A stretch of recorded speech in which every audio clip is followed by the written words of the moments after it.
friends and welcome to Navy Knits. This channel is my outlet to share all things handmade most of the time.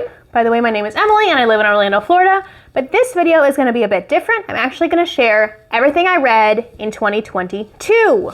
Aside from knitting, reading is one of my favorite hobbies, and I have rediscovered my passion and love for books over the last couple of years. This year I read a total of 23 books. I input all of my books and reviews on the Storygraph app and website, so you can find more information there if you're curious. But let's start with the reading stats. So in total, I read 23 books this year. That adds up to 7,489 pages. Mostly I read fiction, 22 fiction books, 1 nonfiction book. So the Storygraph is really cool. It does break down a lot of your reading by stats, so I filtered it to look up 2022. I read genre-wise 7 historical, 7 contemporary, 6 romance, 6 mystery, 5 literary, 3 LGBTQIA+, 3 thrillers, 1 memoir, and 1 crime book. Hey, I have a brief caveat here. I know there are tons of booktubers and book TikTokers who read hundreds of books a year. That is not me, and I'm okay with that. So ratings-wise, my average rating was 3.79. I rated 2 books 5 stars. 5 stars is like top notch. I can't stop thinking about it. It's still on my mind to this day. Also, the Storygraph lets you rate books in decimal points. So you can do like 4.25, 4.5, 4.75. So next year I want to streamline my rating system a little bit, but I did rate 1 book 4.5 stars this year, 7 books 4 stars. 4 stars to me is like, I still really liked it, but you're not at that I cannot forget you level. I rated 4 books 3.75 stars. I rated 4 books 3.5 stars.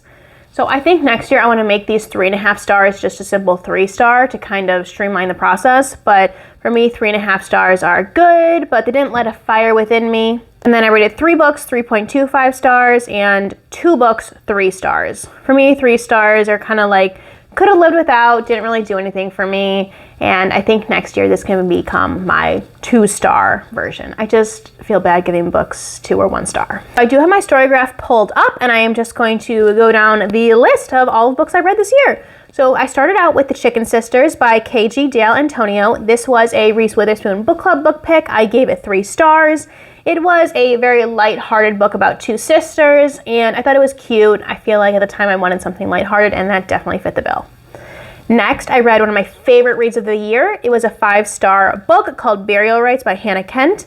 It is about the last woman in Iceland, last person in Iceland to ever face the death penalty. Hannah Kent did a ton of research for this book, so it's based off a real person. It's historical fiction. Every time I read it, I just felt like I was transported back to Iceland at that time period. The next book I read was Mrs. Everything by Jennifer Weiner. I rated this 3.25 stars. Now I would probably rate it closer to a 2. It took me forever to get through. Yeah, wasn't my fave. Next, I read Malibu Rising by Taylor Jenkins Reid. I do like Taylor Jenkins Reid as an author most of the time. I haven't read all of her books, but the ones I have read I've generally liked. Malibu Rising fell a step below for me. Was good, but it just disappointed me a little because I have such high expectations based on like Evelyn Hugo and The 7 Husbands of Evelyn Hugo. Next, I read Just Pursuit, A Black Prosecutor's Fight for Fairness by Laura Coates. I rated this 4.5 stars. I really liked this book. I thought it was engaging and good. It just wasn't 5-star level for me, but it was my only nonfiction book of the year. Every story was a new chapter in Laura Coates. She was a prosecutor for the Federal Justice Department here in the United States in the Civil Rights Division, and her experiences and the cases she had to deal with and I really liked it. I highly recommend.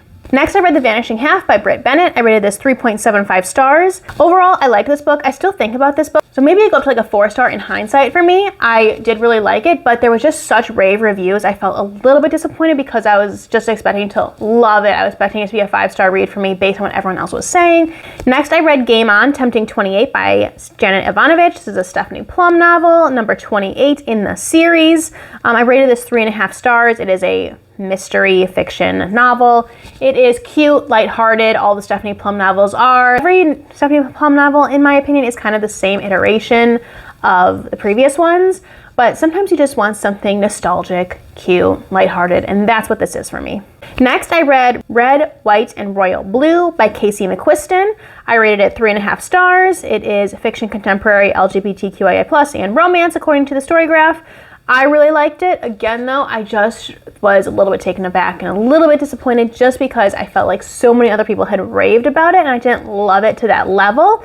But overall, again, cute, fun book. So next, I read The Four Winds by Kristen Hanna. This is historical fiction. I rated it 4 stars. It was a great book. Great book. This was definitely a 4-star read for me. So in the 1930s, it is about a family that lives in Texas during the Great Depression. They are struggling because there is no rain, there is a drought. They need to sustain themselves. Next, I read 7 Days in June by Tia Williams. This was a fiction romance, and it was a 5-star read for me. I loved this book.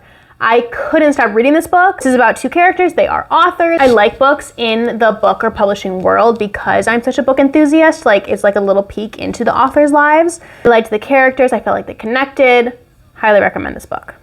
Then I read Everything I Never Told You by Celeste Ng. It is a 3.75 star book. So in the first line of this book, you learn that the daughter of the family that this book is based around is dead. The whole book explores the family dynamics, the insight into each character in the book, each member of the family, and finally you figure out what happened to the daughter at the very end. I don't remember right now exactly the writing style of the book, but I remember it being very unique and something that I'm not used to, so I really liked that about the book as well.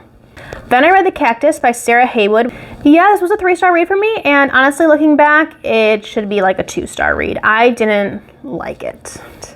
Next, I read The Soulmate Equation by Christina Lauren. Christina Lauren is a duo of writers. They write basically all romance books that I've read at least, and I rated it 3.5 stars. And this is another just cute Christina Lauren. You're looking for something lighthearted. They don't have anything deep in them. They're fun and cute, and I gave it 3.5 stars.